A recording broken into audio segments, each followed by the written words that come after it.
El lenguaje es una herramienta social que resulta fundamental para la comunicación entre los seres humanos, y es importante saber que para comunicarse de manera efectiva se requiere de práctica y retroalimentación de pares y audiencias diversas. Toma en cuenta que la comunicación varía según el contexto en el que se desarrolle. Piensa en la forma en que te comunicas con tu familia, amistades y tu entorno profesional. ¿Empleamos el mismo tipo de lenguaje en cada situación? Seguramente no.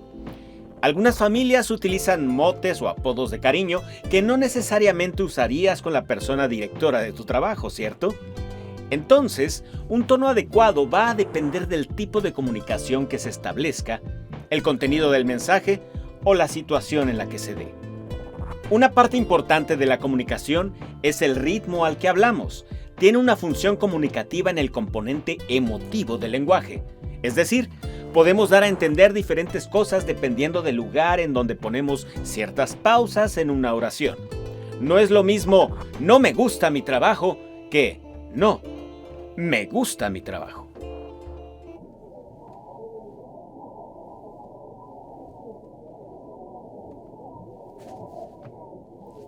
El silencio forma parte de la comunicación, ya que algunas veces es parte de un mensaje y también suele ayudar a comprenderlo.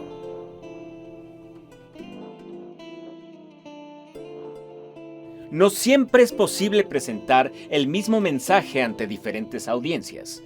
Es importante conocer a tu audiencia y tener en cuenta múltiples detalles: la edad de tu público, el contexto del lugar, condiciones y escolaridad en el que se imparte, el tema a exponer y el tiempo con el que se dispone. Se puede adaptar un mensaje según las circunstancias, a través del uso de ejemplos, analogías, metáforas e incluso un desarrollo elemental de conceptos técnicos. De igual manera, no es lo mismo dirigirse a personas adultas que a infantes. Los tiempos de atención suelen ser muy distintos, así como la pertinencia del uso de ejemplos y referencias culturales. Poder adaptar el mensaje es una habilidad que se desarrolla en las personas que comunican el conocimiento, conforme van practicando ante públicos diversos. Al momento de dirigirnos a una audiencia, debemos adoptar un estilo de comunicación. Este puede ser formal y casual. El formal se usa principalmente en reuniones, correos electrónicos laborales, actas o registros y en comunicaciones grupales, mientras que el lenguaje informal se emplea en redes sociales o comunicaciones individuales. Por otro lado, el estilo casual puede ayudar a generar mayor empatía y familiaridad con audiencias jóvenes o públicos no especializados. De igual manera, el lenguaje coloquial, mas no vulgar, también es útil para retener la atención mayor tiempo, especialmente si se usa a través de narrativas como si se contara una historia. Recuerda que no existe el público general. Una misma presentación puede tener resultados diversos de acuerdo con la audiencia. Identificarla y conocerla te ayudará a planear adecuadamente y lograr un mayor impacto. Una vez que has determinado a tu audiencia, identifica sus características. ¿Qué es lo que les gusta o interesa? ¿Cuáles son sus experiencias y aprendizajes? ¿Cuál es su historia? Trata de ponerte en su lugar. Esto te ayudará a conectar y generar empatía. Puedes ayudarte evocando emociones, recuerdos y sensaciones. Conectar y empatizar con tu audiencia ayudará al cumplimiento de los objetivos y hará que tu presentación sea más fluida, amena y memorable. Al hablar de ciencias y humanidades, en ocasiones nos enfrentamos con términos muy complejos o fórmulas difíciles de entender, por lo que posiblemente te preguntes: ¿cómo puedo explicar un tema o un concepto sin perder rigor y lograr que se entienda?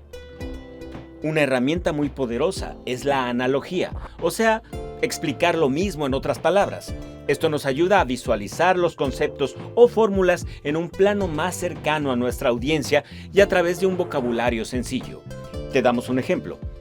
Es posible explicar las partes que componen al planeta Tierra utilizando una fruta, relacionando al núcleo con la semilla, el manto con la pulpa y la corteza con la cáscara. También puedes ayudarte de imágenes, prototipos o experimentos. Hacer de las presentaciones eventos dinámicos ayuda a captar mejor la atención. Procura involucrar los sentidos y provocar la participación de la audiencia para generar emociones. Ahora hablemos de los sistemas de comunicación. Estos se catalogan en lingüístico, paralingüístico y kinésico. Los dos últimos constituyen la comunicación no verbal, que es un proceso mediante el cual se transmite un mensaje por medio de gestos, signos e indicios y que se complementa con la comunicación verbal. En el sistema paralingüístico pueden emplearse interjecciones como hi, wow, hey, onomatopeyas, boom, sas, bang, emisiones sonoras y otros sonidos que poseen un valor comunicativo. Otros recursos sonoros son el tono de voz, que puede ser impostada, grave, enérgica o suave y jovial. Los suspiros, el llanto y el silencio. La kinésica, por su parte, estudia el significado expresivo, apelativo o comunicativo de los movimientos corporales y de los gestos aprendidos no orales, es decir, de percepción visual, auditiva o táctil, por sí mismos o en relación con la estructura lingüística y paralingüística y con la situación comunicativa. Aquí entra la gesticulación. Por ejemplo, mover la mano indica a otra persona que es su turno, o mover la cabeza indica afirmación o negación. En el sistema cultural se ubica la proxémica, que estudia la distancia entre las personas que comunican, y la cronémica, que estudia el uso y administración del tiempo. Considera la distancia corporal durante la interacción, ya que ésta puede variar dependiendo del sistema cultural de la audiencia. En países como México es muy común abrazar o saludar de beso cuando se conoce a alguien, mientras que en países de Asia lo más común es hacer reverencias o ademanes que no implican un contacto físico. Con el contacto físico hay que tener mucho cuidado. En muchas ocasiones es preferible evitarlo para no invadir el espacio personal de otras personas. Por su parte, la cronémica o uso adecuado del tiempo en contextos comunicativos es muy importante, puesto que proyecta un dominio de la práctica y ejercicio comunicativo, demostrando una preparación adecuada. La codificación también es otro sistema de comunicación no verbal que tiene que ver con la relación entre un signo y su significado. La codificación puede ser arbitraria o icónica. La arbitraria se refiere a cuando el acto no verbal no se parece nada a lo que el acto significa, por ejemplo, cuando cruzamos los dedos para desear suerte. Por su parte, la icónica se refiere a cuando el acto no verbal se relaciona con su significado. Por ejemplo, cuando cerramos el puño y lo levantamos violentamente para amenazar con golpear a una persona. Ahora, hay otro aspecto que debes considerar bastante al momento de comunicarte, y es el de los símbolos, los cuales adquieren significados diversos en diferentes contextos culturales y temporales. Por ejemplo, podemos observar cómo el puño en alto ha sido utilizado como un símbolo de solidaridad y resistencia en varias luchas sociales a lo largo de la historia. En el contexto del movimiento feminista, el puño en alto se ha convertido en un emblema de la lucha por la igualdad de género y el empoderamiento de las mujeres. Desde las protestas por el derecho al voto hasta las manifestaciones contemporáneas contra la violencia de género, este gesto ha simbolizado la unidad y la determinación de las mujeres en su búsqueda de justicia y equidad. Además, este mismo gesto puede tomar significados diferentes en distintas partes del mundo. Mientras que en ciertas culturas puede representar la solidaridad y la protesta, en otras puede interpretarse de manera diferente o incluso ser considerado como ofensivo. Por lo tanto, es crucial comprender el contexto cultural y social en el que se utiliza un símbolo para interpretar adecuadamente su significado. Un ejemplo concreto de esto es el caso del sismo ocurrido en México en 2017. Durante este desastre natural, el puño en alto el día del sismo indicaba una cosa diferente, significaba silencio. Silencio para que las personas rescatistas pudieran comunicarse entre ellas, escuchar hacia el fondo de los escombros y así salvar vidas. En resumen, los símbolos pueden adquirir diferentes significados según el contexto cultural y temporal en el que se utilicen. Desde la lucha feminista hasta eventos mundiales como el sismo de 2017 en México, estos gestos pueden transmitir mensajes poderosos y unificar a las personas en torno a causas comunes. Por último, no podemos dejar de lado el tema de la apariencia. Esta es parte de los canales de comunicación, tanto la vestimenta como nuestra postura física. En el caso de la vestimenta, algunos oficios o profesiones, como la medicina o el buceo, requieren de un uniforme o equipo especializado. En contextos de presentaciones, también se debe cuidar la apariencia. Llegar en traje de baño a un congreso internacional sobre políticas públicas puede no ser la mejor opción.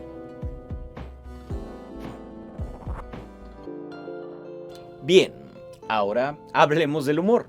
Es común que al inicio de una presentación haya tensión en la audiencia, ya que el escenario puede ser un espacio que impone, más aún si se presenta de manera presencial.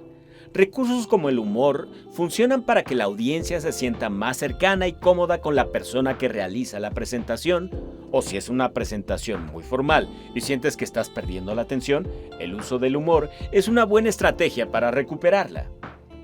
En el contexto del humor, el conflicto se refiere a la discrepancia, la contradicción o la tensión entre elementos opuestos, ya sea entre personas, ideas o situaciones.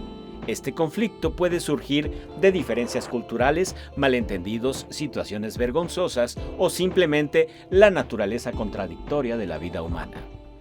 En el humor, el conflicto es básico, porque es el que da pie a los chistes y a las situaciones cómicas, y el humor siempre ayuda a aligerar tensiones y promover ambientes de confianza.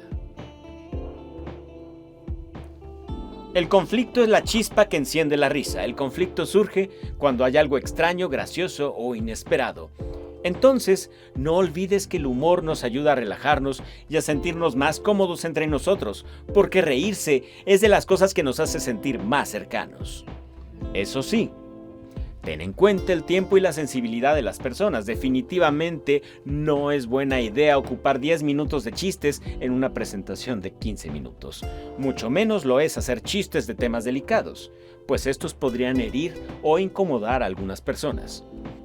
Un buen consejo es usar el humor autocrítico, pues este ayuda a generar conexión con la audiencia debido a que les transmite cercanía con la persona expositora.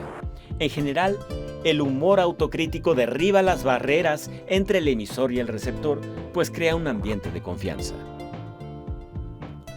Cuando alguien es capaz de reírse de sí mismo o de sus propias imperfecciones, demuestra humildad y autenticidad. Esto hace que la audiencia se identifique con la persona expositora de una manera más profunda, ya que perciben que es alguien con quien pueden relacionarse fácilmente. Ahora hablaremos acerca de la retención de la audiencia. Sabemos que esto es todo un arte y que puede llegar a resultar un poco difícil, pero no te preocupes. A continuación te brindaremos algunos tips que te ayudarán a captar más la atención de tu audiencia. Primero, debes tener en cuenta que el uso de imágenes puede ayudar mucho para llamar la atención de las personas, sobre todo aquellas que son divertidas. Por ejemplo, usar los memes, los cuales pueden ser de mucha ayuda si sabemos cómo relacionarlos con una presentación. Algo que debes tener muchísimo en cuenta al momento de impartir una charla es el tiempo. Las personas cada vez buscan experiencias más rápidas, pero no por eso mal hechas. Si organizas bien una presentación y te preparas con dedicación, puedes llegar a presentar un tema complejo en un tiempo corto. También debes tener en cuenta el tiempo al momento de realizar tus diapositivas, en caso de que decidas ocuparlas. Piensa que, por ejemplo, si tienes 20 minutos para una plática, difícilmente podrás abarcar una presentación de 100 diapositivas. Entonces, lo fundamental es la planeación y los ensayos previos.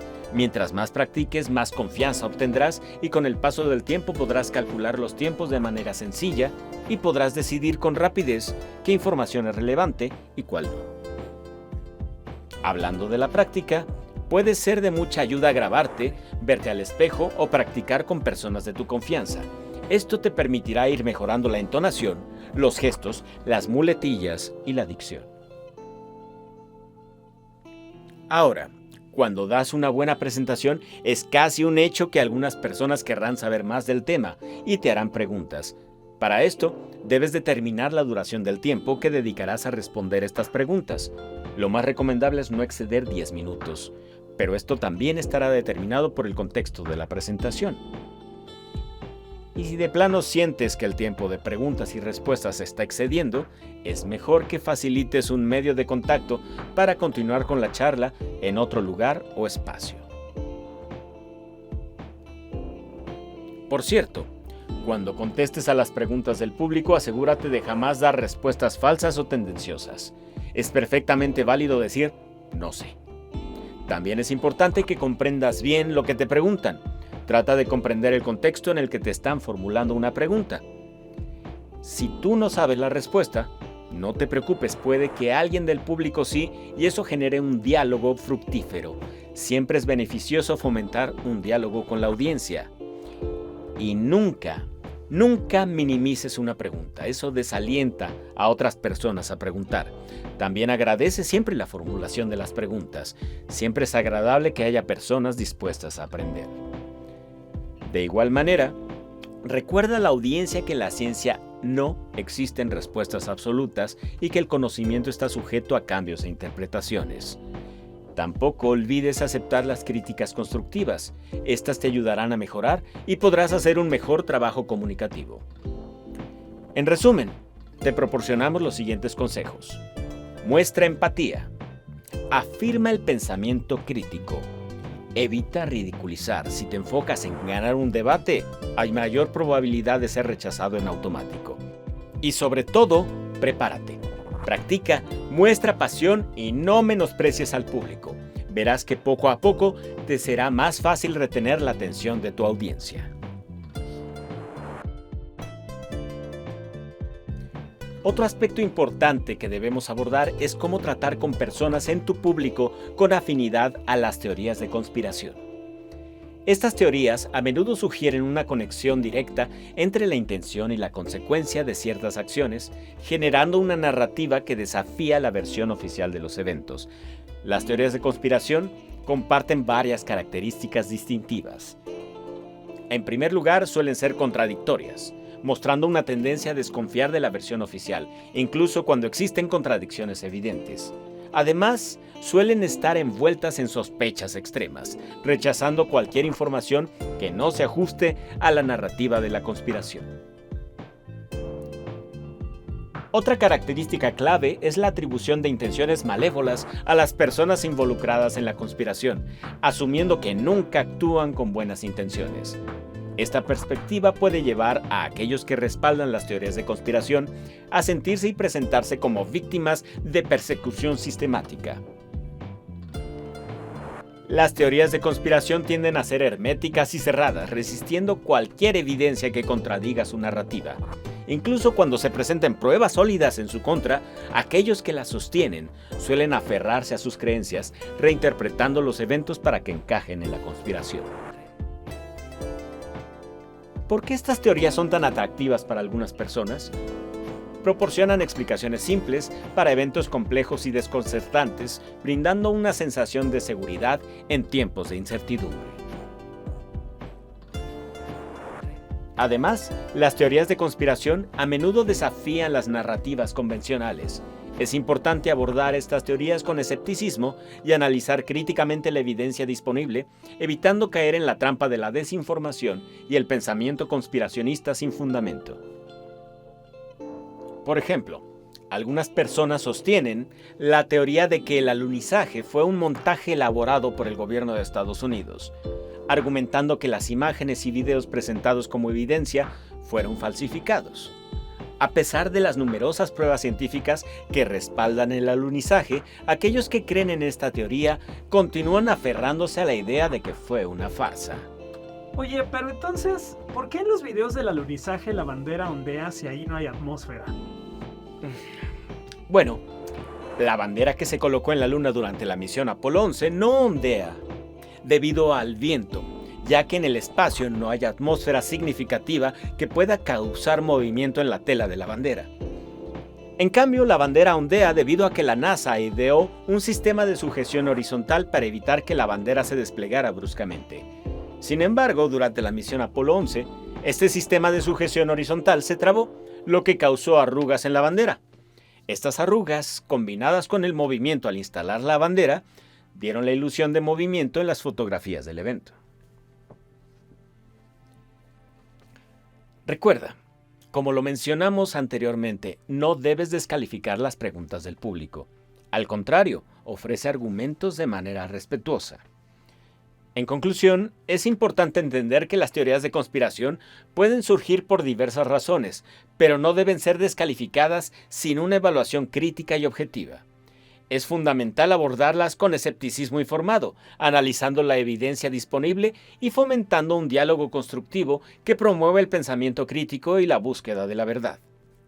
Desestimar las preguntas o dudas legítimas del público solo perpetúa la desconfianza y la división en lugar de fomentar el entendimiento y la colaboración. Para concluir, en este módulo estuvimos explorando diversas facetas de la comunicación, desde el uso del lenguaje, los sistemas de comunicación, la retención de la audiencia, el poder del humor y hasta la complejidad de las teorías de conspiración. Recordemos siempre la importancia de mantener una mente abierta, de cuestionar de manera constructiva y de buscar el entendimiento mutuo. La comunicación efectiva es fundamental para construir relaciones sólidas y promover el progreso en la comunicación del conocimiento. No olvides que el conocimiento es poder. Hasta pronto.